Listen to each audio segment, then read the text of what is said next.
A first day and a second they sat opposite the watering hole. The animals arrived and drank at the watering hole, and the wild beasts arrived and slaked their thirst with water. Then he, Enkidu, offspring of the mountains, who eats grasses with gazelles, came to drink at the watering hole with the animals, with the wild beasts. He slaked his thirst with water. Then Shamhat saw him, a primitive, a savage fellow from the depths of the wilderness. That is he, Shamhat. Release your clenched arms, expose your sex, so he can take in your voluptuousness. Do not be restrained. Take his energy. When he sees you, he will draw near to you. Spread out your robe so he can lie upon you, and perform for this primitive the task of womankind. His animals who grew up in his wilderness will become alien to him, and his lust will groan over you. Shamhat unclutched her bosom, exposed her sex, and he took in her voluptuousness. She was not restrained, but took his energy. She spread out her robe and lay upon her.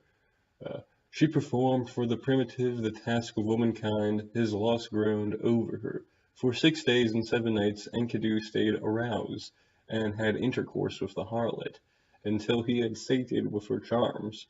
But when he turned his attention to his animals, the gazelle saw Enkidu and darted off. The wild animals distanced themselves from his body. Enkidu, his utterly depleted body, his knees that wanted to go off with the animals went rigid.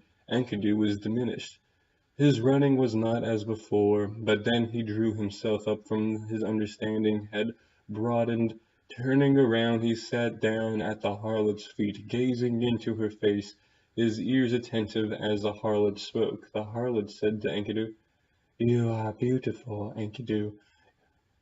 You are beautiful. Enkidu, you become like a god. Why do you gallop around the wilderness with wild beasts?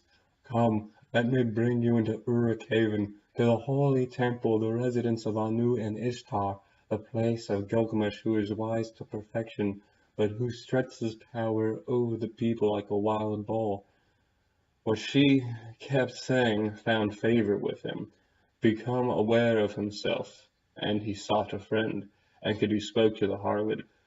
"Come, Shamat, take me away with you, to the sacred holy temple, the residence of Anu and Ishtar, the place of Gilgamesh, who is wise to perfection, but who struts his power over the people like a wild bull. I will challenge him.